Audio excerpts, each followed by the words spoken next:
YouTube. Hey, Internet. Welcome to Bourbon and Zeppelins. I'm David. I'm Jeremy. This is Mechanical Carrots. Mechanical Carrots is now. This is like the 4th episode we've done of this. We hope you've been enjoying it. If you've never watched this before, brief rundown. Jeremy, go for it. This is where David finds relatively technologically based articles, posts them up sometime in the morning. Neither of us actually look at what they're about, and then we jump into talking about them with you guys tonight and promptly form opinions. Yeah, that sounds good. Something like that. So, first story today. Let's see, what do we got? Canadian wireless carriers generate the highest revenue with lowest data usage, according to a study. Yeah, hang on. in the world. Also, I got my hotkey right, and I didn't put up the wrong graphic. We got the right graphics up? We got the right graphics up. And with that, if anybody's interested in being a producer, we would love to do less work. Yeah. Trying to juggle the or buttons. Something. So we stop, like, accidentally stop streaming. And, okay, so this is talking about... That's what I want. Canadians get screwed when it comes to wireless. Yeah, for those of you with cell phones and you don't live in Canada, you have you pay less than we do for more. Right. We pay more for less. Right. Yeah. We both said the same thing, but different. The same thing, but different. But opposites. The thing that we've been suspecting. So if you guys can see this graphic. They can. If you can read this graphic, they might be just listening to a podcast. I'm just saying. Of this. So this is on this axis. So we want to be in. Is TW Taiwan? Where are you? Yeah, that's Taiwan. I want to be this guy. Or in Finland. Finland, right. So this is how many gigs of data people use per month on average. Right. This is how much they pay for that privilege. On the, do I have the mouse up there? Yeah. So yeah. that's your, oh, I'm bad at this. It's your y-axis. Your up and down. Your uppy-downy. Your y-axis is how much people use. And your lefty-righty, your side-to-sidey, that's your x-axis. How much you pay. That's how much you pay. So in Canada, the average usage per month per user is less than 2 gigs. It's like a gig and a half or something. And we pay over 30, so like 31 and a bit. We're like rivaling Greece here. So Greece is arguably worse than us on this particular scale. There's another graph where we are definitely worse. Because I did actually take the time, not to read the words, but to look at the nice pictures. Well, yeah, that's what we do. Greece is, they're doing less than 1, it looks like. So generally in the world, you don't want to be compared to Greece on pretty much anything. Except maybe how much lemon you put on your lamb. I'll give you that one. That's why I don't like Greek food. Too much lemon. Too much lemon? Too much lemon. Everything just tastes like lemony lamb to me. It's delicious. You been to the Donair Nazi lately? No, I don't think I know the Donair Nazi. High voltage on... Oh, I don't like that place. What? No, I've never liked it. Overrated. Most overrated place in Edmonton. If anyone ever's like, oh, I'm looking for a restaurant in Edmonton, you say high voltage, I think poorly of you. All right. You're just objectively wrong. Their Donairs are awful. Their Donairs are fantastic. So good. No. They're amazing. Anyway. It's just full of used car salesmen. You can't go there without someone trying to sell you a used car. Oh, that's true too, but I just laugh at them. Anyways, yeah, so, back on topic. We get shafted. So here's another good one. So average revenue per user. Canada has the highest average revenue per user in the world and the lowest usage. So Greece still technically has lower usage. We aren't much higher, but the ARPU in Greece is like $10 a user. It's over 35 in Canada.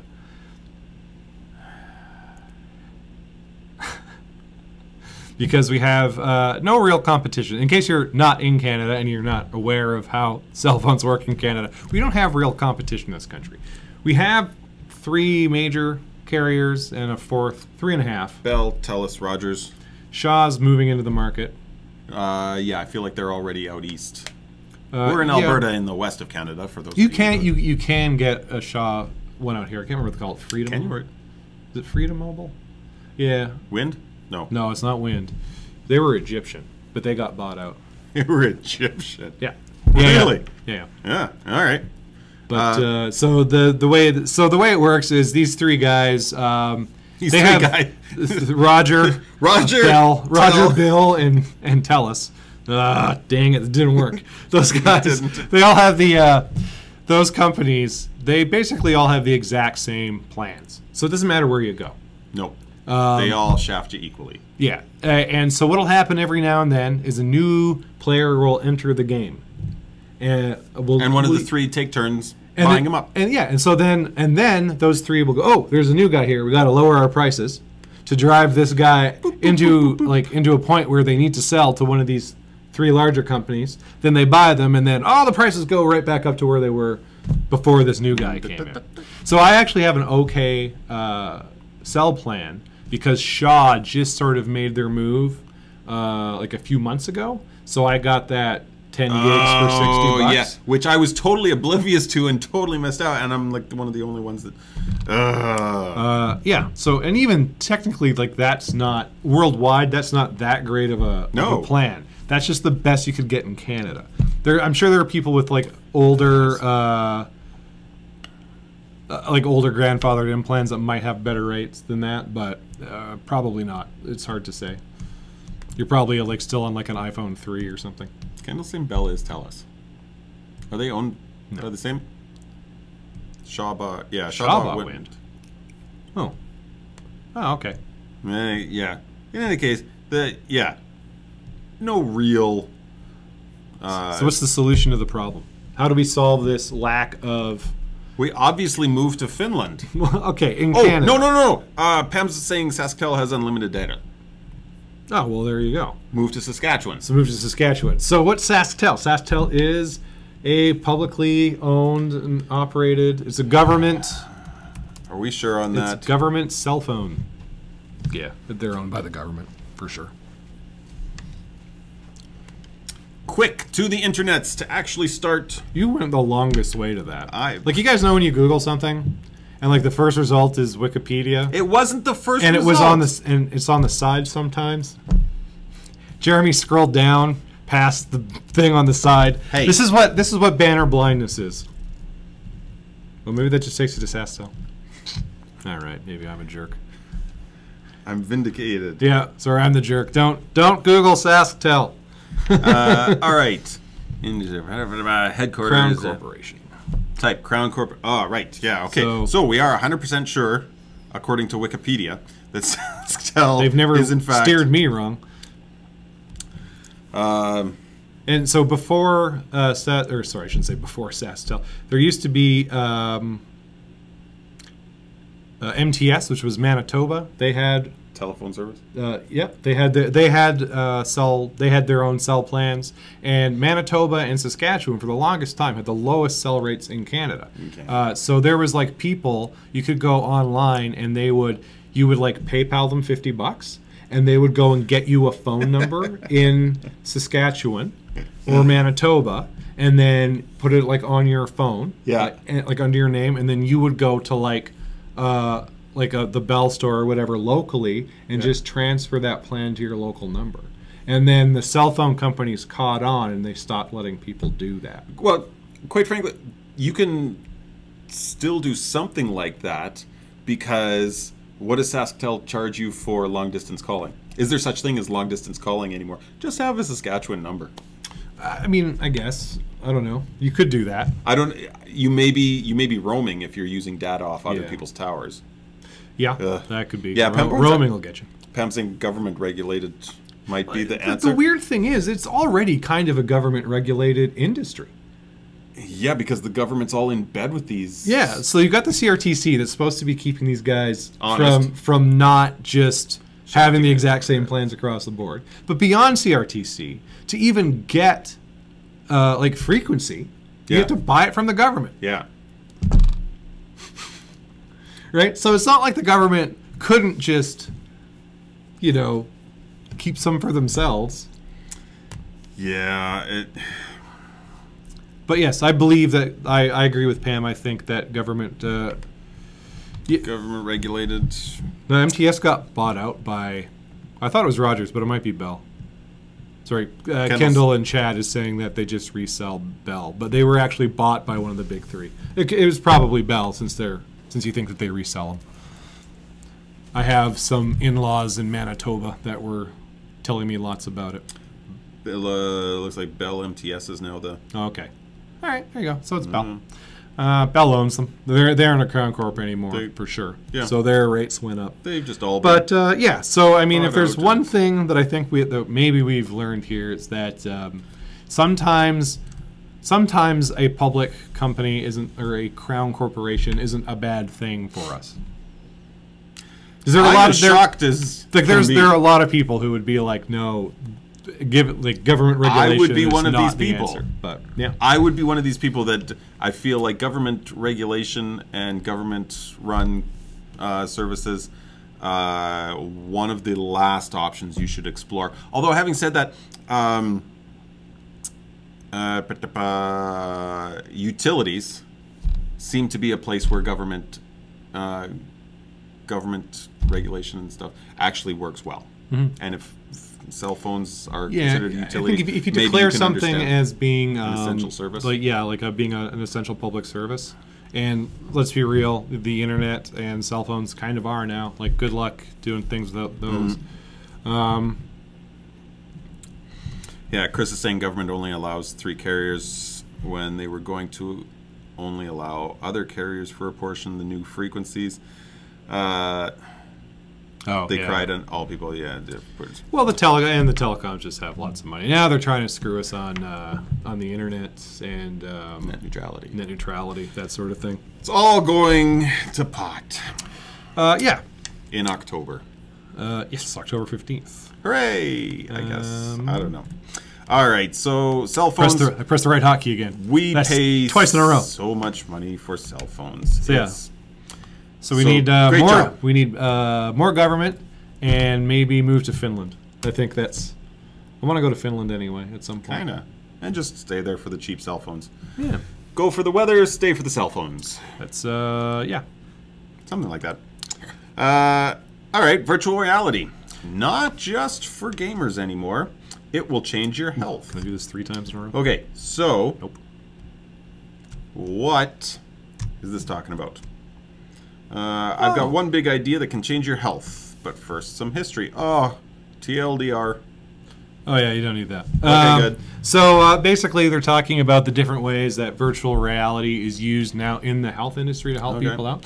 So oftentimes, if you scroll up a little bit, I guess I'll just scroll down on my screen. Yeah, that picture? Oh, or, what are they talking about? Sure. So they use it a lot for distracting people from unpleasant stimuli. Pain, which is, basically what I use video games and alcohol for. So they've found that people who are sort of immersed in something pleasant will help alleviate pain. So, like if you like going on hikes, maybe you're in a virtual reality forest and you're now going through a forest and on a hike virtually, but not really. You're still actually in a hospital. That's crazy. Your pain will subside, so it can be used as sort of like a measure of you will forever associate hospitals with this knife-cutting, digging feeling in your side. I'm pretty sure that this isn't... it's not like an alternative to anesthetic, where they're like, okay, we're going to take your gallbladder out, put these goggles on, enjoy the forest, try not to have nightmares. Speaking of which, I saw a bird die today. I was in my office, and so where I work. In your office? No. Okay. I work in an atrium, so it's like the room I'm in is like 2 stories high, and it's all glass. It's like being in a greenhouse, kind of. It's not a real building that I work in. It's not a real building. It's a virtual reality. It's a virtual building. So the building I work in used to be 2 buildings, and then they built a connector in the middle. Okay, yeah. And the atrium I work in used to just be a public space, but we needed to put desks someplace. So they put us in this greenhouse fishbowl thing. Yeah. So, Okay. so it's kind of nice. You get lots of natural light because it's like 2 stories high of windows. But today I'm sitting there and like people are sort of talking. I face the glass, and just all of a sudden you just hear this bang right behind the guy, like sort of kitty corner from Right, me, yeah. and he's just like, he takes his headphone and he looks at me. I'm like, bird, and then and then like my boss gets up and he goes walking over there. He's like, oh my god. We get up and it was a very dead sparrow, big sparrow, but yeah. Like a bunch of them, I saw them come swooping through the trees, and all of them went straight up. Except one was like, "Oh, I don't need to go straight up. I can make this," and just bang, right into it. And then a magpie came and took it. Oh, It was like a little mini nature documentary. So I'm not saying that's a great scenario for virtual reality. no, sparrows definitely should not be flying while wearing virtual reality goggles. Right. Gotcha. All right. Well, this, I mean, They can use it for, the other things they can use it for is motivation for rehab. So people who are maybe on a treadmill or on like a stationary bike. No, I don't really do a lot of rehab, but you know, for people who like to exercise and stuff like that, but don't actually want to go outside or can't for whatever reason. You know, this is a good way to sort of help motivate them. Now you can pretend you're in like the Tour de France or you're. I thought you meant like virtual reality to help people stop doing heroin. Rehab. Oh, that kind of. Well, you know, I mean, if you're big on hallucinogenics, you could replace Use this that instead. theoretically with. I mean, I don't know. I mean, it's worth a Research shot. required. I shouldn't. I'm not saying that with any First, level of authority. We're going to get hooked on heroin, and then we'll use virtual reality to get off it. And it could be apparently good for maybe for education. You know, for. Yeah, I feel like, honestly, like, yeah, So VR like is I'm good for lots of I'm things. one It's of those, a great tool. I'll admit I'm one of those people who really poo-pooed VR. Really? Yeah. I'm- Like I look at it as such a gimmick, like 3D movies. I see it actually having a future once it gets good enough. Yeah, and 3D that's, movies? That's very Not true. so But much. like you know, like the PS4 has VR, and there's like the Vive and whatever for Steam. Vive? Isn't it Vive? I don't know. It could I be. don't know. It could be. Whatever it is. But yeah, so like I look at those things, and I'm like, oh, these look dumb, like the Oculus Rift, and like the games they make for them aren't really games. yeah, no, They're- they haven't found they're their sort of more stride. demo-y stuff, but they are doing some cool stuff with it for sure. They haven't found and what they need you to know, do with it's I like that people are more open-minded about it than I am, and we're able to look at it and be like, oh, there's value for this and a Something use we can case do. for this outside of the gaming sphere. Right. So, you know, that's cool. We'll see where it all goes. I'm hoping it's going So somewhere good. it'll be cool if that happens. So that brings us to the end of episode 4-ish of Mechanical Carrots. Jeremy loves the name Mechanical Carrots. Can't remember it, but he loves it. I do. If you're watching on YouTube and you'd like to watch live and interact with the people we've been interacting with, or with us, however you want to do that, you can do that every Wednesday. We do record live on Facebook, facebook.com/Bourbon and Zeppelins. You can check out our website, bourbonandzeppelins.com. We start recording 8 p.m.-ish. Oh yeah, that's when we Wednesday sort of night. get on. There's Not a whole all bunch day. of stuff that happens. Yeah, like, have day I guess I jobs. should have given you a time on that. Wednesday night, 8 p.m. Mountain Time. You can check us out. There's stuff that happens before and after. It's been a roller coaster of a night. Let me tell you, things have just been going really, really wrong. But everyone's having a party, and I think people are doing shots in the chat right now. We'll make and it if they're through. not, they should be. We should make a Bourbon and Zeppelins Every time drinking we- game. Like Hi Bob, if we were on Newhart. I really thought someone walked in, and that scared me. I thought there was someone over there. Freaked me out. Anyways, check out the website, bourbonandzeppelins.com. There's links there to all of our social medias and all the other things we do. And maybe one day there'll be something there that you can't find anywhere else, like on YouTube or on Facebook. That's Not yet yet. to happen, but one of these days it's going to happen. We'll get there. Yeah, so we will see you next time. I've been David. I'm still Jeremy. And bye-bye. See ya.